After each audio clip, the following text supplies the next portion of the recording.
gentlemen, and welcome back to a brand new, exciting, revolutionary installment of I Am JT-Rae, the show where we do just about anything while being just the right amount of extra. Okay, let's go. They ain't ready for this.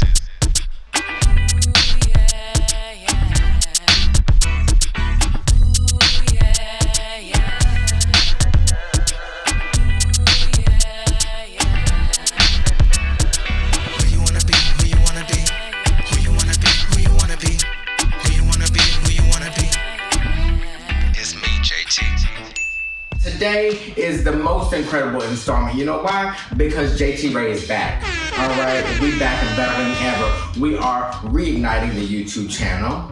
Round of applause. I know y'all have been craving my attention. Y'all have been craving my content, my time, my energy. And guess what? I'm a man of the people, you know? And now the people are gonna get what they want. We got a new logo.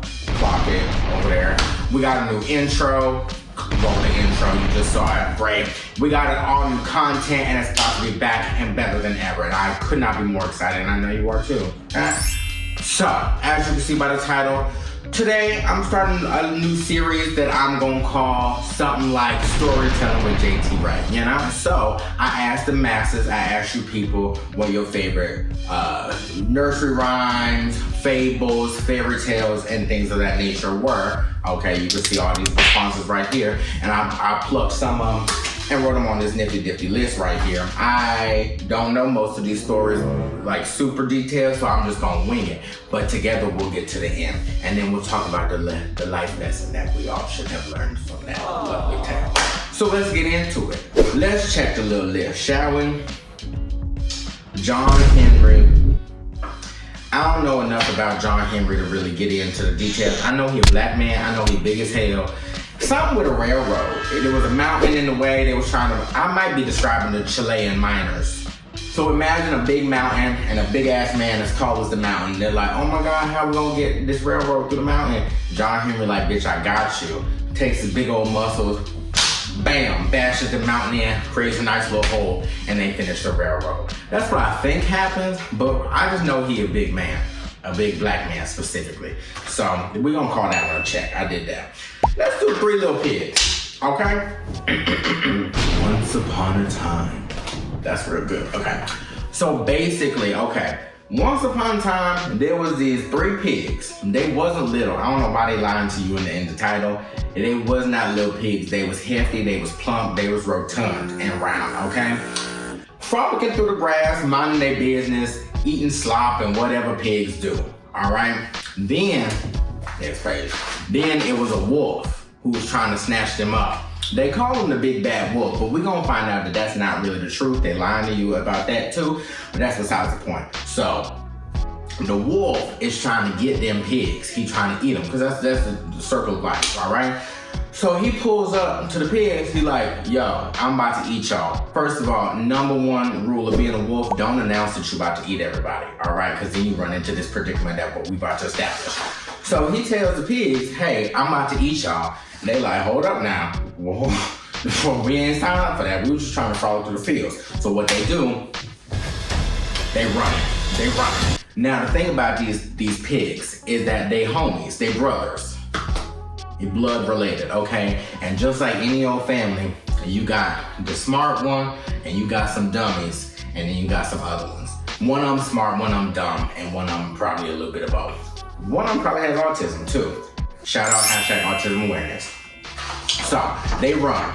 They decide we're gonna make shelter. The first little pig says, you know what? I'm gonna make me a house and it's gonna be made out of straw. I don't know if you know a thing or two about hay, but that ain't gonna work. Plot twist. Boom. He builds his little house out of straw. Nice little hut he got here. The wolf come along and say, what the hell is this? Now surely you think I'm some kind of fool if you think I'm not about to get up in this little hay house, okay? So he got his little catchphrase. His catchphrase is, I'm a huff and I'm a puff and I'm gonna blow the house down, okay?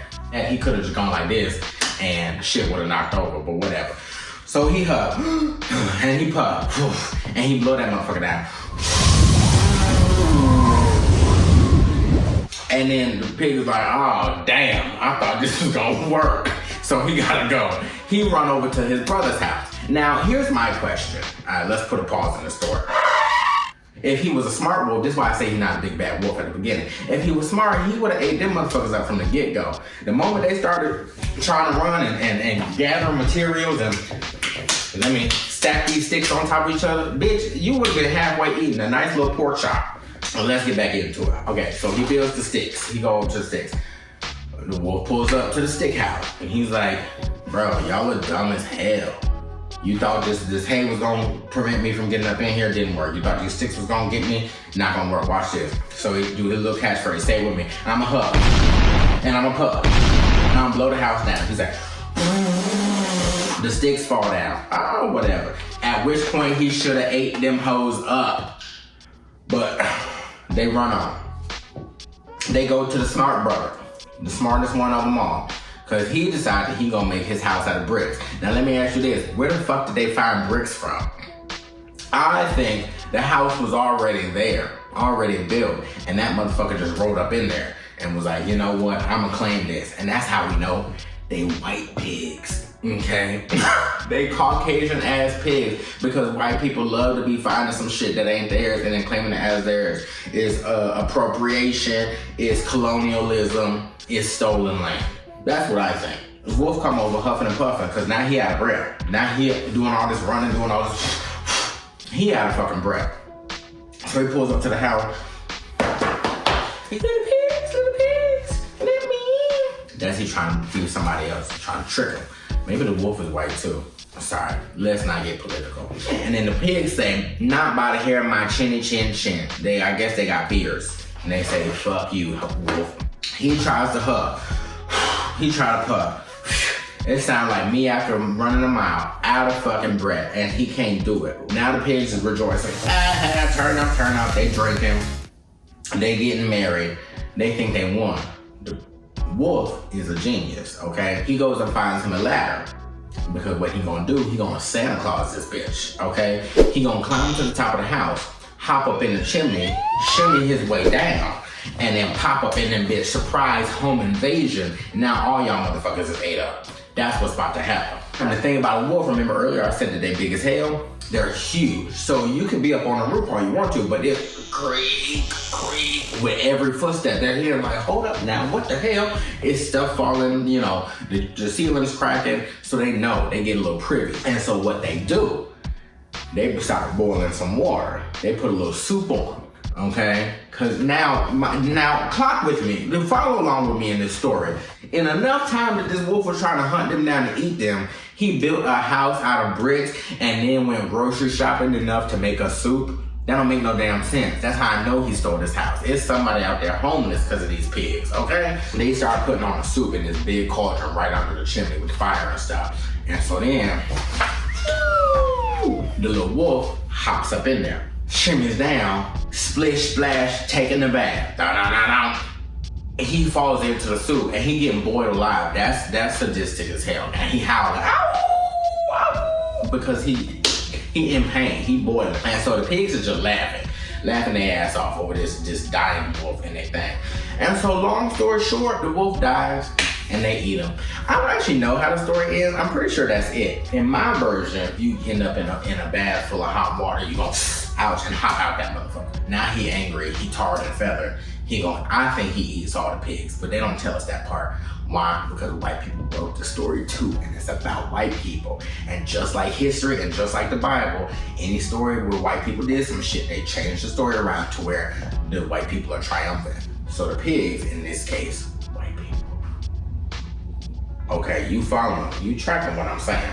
And then they live happily ever after. And that's the story of the three little pigs, okay? And the lesson that we've learned here, A, don't trust white people. No, scratch that from the record, even though it's true. If at first you don't succeed, try again, okay? And that comes on both sides. The pigs kept on trying. They tried the dumb idea of the hay, then the less dumb idea of the sticks, and then they rocked with the bricks and it worked. So it's just being resilient, having tenacity, not letting anything knock you down and keep you down, okay? If at first we don't succeed, try again. Next, the itsy bitsy spider. Once upon a time, Now this one is different because it's a nursery rhyme instead of a fairy tale, but still just as valuable. Once upon a time, it was this spider. Let's call it a tarantula. Big motherfucker. He hairy, whatever. For some reason, this spider's trying to get to the roof. I don't know what business he got up there on the roof, but he trying to get to the roof of the house, okay? He decides to climb up the water spout. Now, you might be thinking, if you're like me, you might be thinking when you hear the word water spout, you're thinking like a little faucet. You know, if you ask the story, the author of the story, a spout is not a faucet. It's that the little water drain. So why they call it a spout don't make no sense to me, but regardless. So he climbing, he getting up there, Then the devil stops him in his tracks. It starts raining. Whoosh! That motherfucker gets sent back to the ground. So now this spider is tired because it was halfway up the damn pipe. And now it's wet, it's soaking wet. He perturbed, he just trying to get to see his family at the top of the roof. It's a family of tarantulas up there. So it's a whole thing. His day is rough. And then, turn around, out comes the sun. And this is why I say it's the devil, because ain't no way that the weather is just turning on a flip of a dime. 2 seconds ago it's raining out, the sun is back. It's some trickery afoot. And that's how I'd feel if I was that spider, okay? But fuck spiders. Sun comes out. In an instant, it's hot as hell, okay? In an instant, everything is dried up. This is a fairy tale. You gotta pretend this, okay? Because this is not real life. It gets dried up. So he says, you know what? Now's my moment. I'm gonna go up again. So he's climbing. Now, here's the thing about this story, is that it has no ending. We don't know if it's gonna start raining again. We don't know if once he gets to the top, his leaves blocking, you know, because people don't clean their gutters. We don't know if when he gets up to the top, his little spider wife is cheating on him. Like, it's a lot of stuff that can be happening at the end of this story that they don't tell you about. And so the moral here is for you to create your own journey. Don't let nobody else write your book for you. You be the spider in your story. But here's the thing about spiders that we really do need to be taken away from this. You can't trust them hoes. How many times have you seen a spider in your bathroom or whatever, or you got a man in your house to come collect it and they flush it down the toilet? This story has taught us that that's not gonna work. Cause out comes the sun and that bitch gonna try again. You thinking the water's gonna kill it. So here's what you do. This is what I do. When I got a spider up in my house, you go find you some chemicals. The nearest chemicals, the strongest ones you got. I like to have one in one hand and another in another hand. Normally I got like a bleach sort of situation here and a Windex in the other hand. You can substitute either one. You just gotta get whatever you get. Normally bleach is better though, okay? So you locked and loaded. You take your motherfucker, take your two thing. You see that spider, it's gonna see you and you just unload on that bitch. I mean, don't fucking stop. Until that bitch is limping. Like, you will see, I promise you, you will watch the life drain from that spider, and when your eyes start watering because there's so much chemicals in the air, don't stop. I ain't never had an issue. Not only do you watch that motherfucker die, so you know there's no sun coming out again for that spider. A. B, it also sends a signal. Oh shit. Y'all smell that? We gotta go.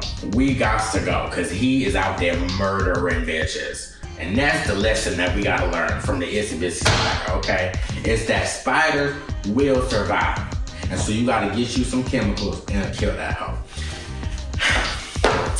And that's the tale of the itsy bitsy spider. So that's all we have time for. Thanks for coming to JT-Rae's reading corner, reading circle.